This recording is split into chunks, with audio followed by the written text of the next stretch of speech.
Yeah. Okay. Thank you, folks, for bearing with us. We are still awaiting our first speaker, but what we propose to do is to reorder the presentations. But first, let me welcome you to this fifth plenary session on critical and neglected groups. As you can see, there has been some substitutions in the speakers because unfortunately a couple of the originally listed speakers were not able to come and join us. So I would introduce them in just a few minutes. But let me just say that this panel was designed to reflect on what governments, organizations, and communities can do to better engage critical but neglected actors in adaptation. The aspiration was to have representatives of some of these groups join us and suggest mainstream actors to mainstream actors how to do things differently in the future and thereby encourage and facilitate their engagement in adaptation discussions, strategies, and actions. What we have now is a step in that direction in that we would be hearing from people who have been engaged in adaptation and who have studied aspects of marginalization, vulnerability, and exclusion from various angles, and we would hear from them. The only representative I would say that we have here amongst us really is our last speaker, who is a representative of the business sector, a rather elusive, often missing, though in the parlance of developmental discourse, not necessarily vulnerable. So they might not be there, but they certainly, I hope Garrett will not dispute me on this, they certainly are behind the scenes moving and shaking. And it is fortunate that we have somebody from that community join us in this panel. Let me just introduce our speakers, and I would go first and introduce Bernadette Resurrection on my left. Bernadette is a senior research fellow at the Stockholm Environment Institute and a former associate professor at the Asian Institute of Technology. She has done research, teaching, and consulting on gender, livelihoods, migration, climate change adaptation, and natural resources management in the Philippines, Thailand, Vietnam, and Cambodia. She recently co-edited Gender and Natural Resource Management, Livelihoods, Mobility, and Interventions, and Water Rights and Social Justice in Mekong Waters. She has advised doctoral students working on aspects of gender and climate change adaptation in a number of countries. And she currently leads a research project on gender, disaster recovery, and mobility in the Philippines, and a grants awarding program on water governance in the Mekong region. So she will be our first speaker. Let me then go on to introduce our second speaker, Reagan Suzuki. Reagan Suzuki is is a Bangkok-based program officer with the Center for People and Forests, RECOF TC. And she's been working on climate change-related networking and stakeholder engagements. In addition to coordinating the RedNet initiative in Asia Pacific over the last 3 years, Reagan has worked in the region with FAO, IDRC, and others. Her recent work looks at linking adaptation and mitigation through community forestry. And to my extreme left is our speaker from the private sector, Garrett Johnston, who is a Sydney-based director of Future Ready, a sustainability consulting firm, and Complexitas, a specialist adaptation consulting and contract research firm. He has worked in corporate risks and opportunities since 1992, including work with Hong Kong-based Hutchison, Whampoa, and Japanese Sogo Shosa, including TEPCO and Tomen. He's postgraduate qualified in applied science, social leadership, and climate change and policy. He serves on the board of the Live Local Foundation and has just joined the founding board of the Biodiversity Adaptation Research Hub with the New South Wales government. He's lead author of the Climate in the Boardroom Project and has published on incubation, social economy, and climate. He has worked in 26 countries, holds 3 passports, and is learning Hindi. As you can see from the profile of our speakers, this promises to be a really stimulating set of presentations. As moderator, I would just encourage the audience to please do participate, hold your questions, but we try to reserve enough time for a very fruitful and hopefully very exciting discussion. Bernadette, would you like to make the first presentation? Thank you, Doris, and thank you for all those introductions. I'd like to greet all of you a very good morning and to thank the organizers for inviting me to come over. I think it's an honor for me to be in this exciting forum. For this morning, I will offer a few critical perspectives on the category of the so-called neglected groups, the plenary theme that we're supposed to speak to this morning, specifically focusing on women as members of such a group. And the title of my presentation is Unpacking Neglected Groups, the Case of Women in Climate Adaptation. It's always interesting to me how women, along with migrants, along with ethnic groups, or the disabled, are frequently clustered in forums as well as policy documents as part of the neglected or the marginal groups.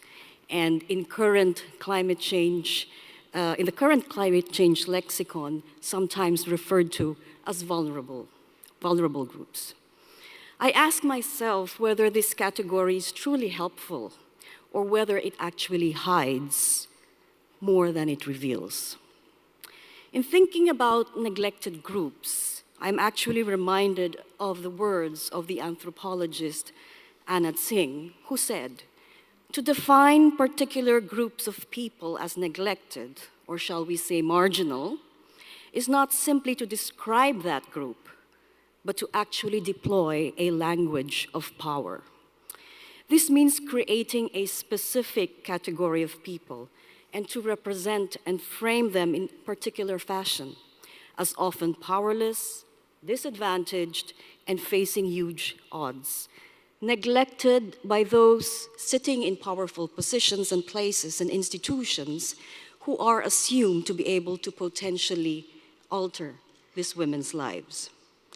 One example of this kind of representation of women in the field of environment and climate change, having observed this field for a fairly long number of years, is the constant allegation that women are victims of climate change, and that this fact is often an object of neglect. As a result, this language on women's climate vulnerability has grown to be a political dynamo that places the gender agenda onto climate adaptation planning discussions. This language is currently found and embedded in policy documents, official documents, as well as civil society discourses. It's very potent. Women's roles, as these statements and languages actually express, women's roles in natural resource use threatened by the effects of climate change-induced droughts and fiercer cyclones are given huge attention. In turn, it is often argued their special knowledge and skills on using and caring for natural resources highlight their special affinity with the environment, assigning them, therefore, a key agency and stakeholder role in adapting and mitigating climate change. While distinctly well-meaning, I would argue, the problem with such a representation of women is that it may sidestep other types of vulnerable persons, such as chronically jobless men, the disabled, the elderly, other types of women such as elderly women, widows, or women left behind by migrant men whose agricultural livelihoods may be severely under stress. Thus, these rallying calls on women's vulnerability may indeed have the power to move. However, these are also oftentimes quite distant from the complexity of women and men's everyday lives and conditions. Scholars in the last decade or so warn us of the problematic positioning of women in environmental projects and programs, which usually happens in two almost predictable ways in organizations. One, and this is quite common, although I would argue on the decline, one approach is found in those projects that typically neglect women, thus indeed self-fulfilling women as a neglected group. And this is often referred to today as being severely gender blind. Now the other approach, and I would argue equally problematic, targets women but does not address the norms and practices that had assigned them heavy workloads and low social status in the first place. I would call this second approach as falling into the trap of targeting women but not gender. On this, I'm reminded of a number of research findings, not necessarily in the environmental field in the past, but in the field, a very robust field of microcredit, that in my view actually illustrates this point most dramatically. By granting poor women loans for small businesses, poor women have indeed successfully become entrepreneurs and traders, but tragically, some of them have also become victims of domestic violence right at home. Gender and power inequalities remain firmly in place and largely unaddressed, ironically despite the fact that women are successful in their new enterprises. Now, going to the environment and climate change domain, what this type of women-only programming arrives at, in essence, is what I refer to as the phenomenon of making use of the reserve army of women to clean up the mess. At the same time, however, letting men off the hook. This means that despite positioning them in climate adaptation or environment projects, women continue to be tied to all kinds of low-valued tasks, obligations, and status that society assigns them, with possibly continued weak access to resources and opportunities that can significantly alter their lives. In short, it's gender business as usual. Such programs may be oblivious as to whether women actually want to involve themselves. I mean, have we actually asked them, do you wish to participate? Or whether they are able, or whether they are available in view of their huge responsibilities, or whether they would directly benefit from their involvements in the end. As a result, project success has been achieved by appropriating women's labor, usually unpaid, in activities that may not have benefited them, but more generally favored program goals. These programs may also, perhaps inadvertently, add to their already long list of caring roles. Thus, caution must be taken to not to increase, rather, inequalities in gender relations, workloads, and unevenly distribute risks and costs as we involve women in climate adaptation mainstreaming. But in a more deliberate way, transform this, truly look for transformative solutions and strategies, as they may ultimately impede sound adaptation efforts on their part. So to end, trying to keep to the time, I leave you with a question, since this forum is all about mainstreaming climate adaptation. Have planners on climate adaptation today learned these lessons from the problematic women-only approaches from decades, actually, of environment and development programming? Or are they being reproduced, perhaps in inadvertent and unconscious ways, by current climate adaptation programming? We're still early days in actual adaptation programming, I'd like to think, but it does seem sensible to learn lessons from the not-so-distant past. Are we targeting women only as a neglected group, or are we addressing gender? Thanks very much for your kind attention. Thank you very much, Bernadette. May I now call on Reagan Suzuki to deliver her presentation. Thank you, Doris. Good morning, ladies and gentlemen. I trust that you've had a restful night and perhaps, like myself, are struggling a little bit to adapt to colder temperatures than you're used to. I'm based at RECOFT, the Center for People and Forests, and I would like to reflect a little bit on some of the work that we've been conducting on REDD in the context of community forestry, and what the implications for this might be for adaptation and for vulnerable groups, particularly in the context of the safeguards that have emerged. So my presentation is Safeguards in Local Communities, Lessons from REDD. And I'll start a little bit backwards with some of the conclusions and main lessons first, and these are a little bit tongue-in-cheek. But lesson number 1, necessity is the mother of invention. Lesson 2, you ignore local voices at your peril. And lesson 3, adaptation, is it possibly the next safeguard? Safeguards in the context of REDD involve policies and measures that aim to address both direct and indirect impacts on communities and ecosystems. And of these, most well-known are the REDD safeguards, which have emerged from COP16 in Cancun.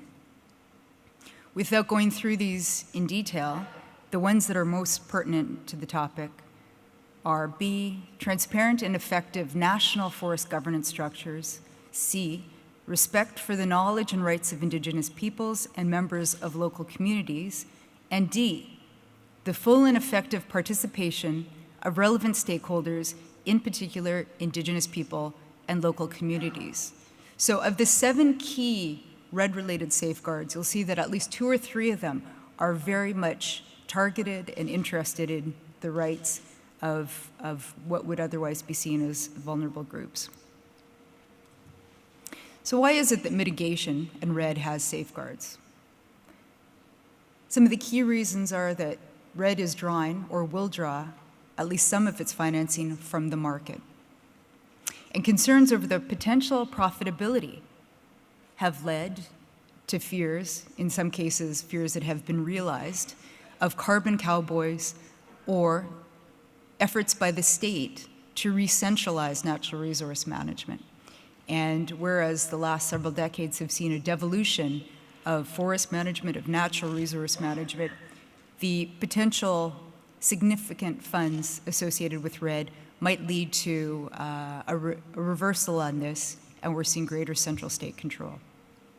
There's also significant questions of justice if, in fact, it is the Annex 1 or the developed countries which are looking to maintain a continuous development trajectory and looking to offset emissions in developing countries. And in the end, REDD has proved to be highly contentious and has resulted in galvanizing a variety of different groups, including Indigenous groups, local communities, social groups, and others. So just a pitch in to give you a flavor of the highly controversial nature that REDD has taken on. What about adaptation and safeguards? Well, adaptation, to my knowledge, does not have specific safeguards. Adaptation, by definition, is to support what should, in theory, be positive adaptive responses. Adaptation interventions are generally local, with direct local beneficiaries. And the focus in adaptation has not been on safeguarding, so to speak, but on enhancing adaptation benefits and ensuring that they reach the most vulnerable groups. Perhaps the closest comparable instrument to those seen in REDD would be vulnerability assessments to ensure that interventions are appropriately designed. What is the lesson from this? Due to the significant inherent risks, as well as to strong public scrutiny, it has been necessary for strong safeguards to be built around REDD. And recently, over the last several years, we've seen this very much focused on the social safeguards, especially Indigenous groups. And what are the real issues on the ground affecting vulnerable groups? at least in the context of RED. FPIC has been a very important and evolving instrument in RED, free, prior, informed consent. It presumes that communities both have the full knowledge, that the knowledge occurs in advance, and that they have the ability to consent. The definition of FPIC is interpreted differently by different organizations, and some will see it as the C representing consultation. That is not considered to be the most rigorous of the safeguards. Benefit sharing is vital. Communities have a right to know what the funds accruing to them are, how these are shared from state apparatus to local communities, and how they're shared within communities. And again, the benefits may not be strictly financial. There are a range of different, potentially non-tangible benefits that might accrue. Participation in decision-making. This has also been a key point with discussions around whether decisions are on the basis of vote, whereby certain vulnerable groups allocated a single vote would not really be able to affect the direction of the decisions. So there's been pressure for consensus-based decision-making. Gender has been well articulated by Bernadette. Livelihoods and opportunity costs. Communities have a right to know, again, what the benefits accruing to them will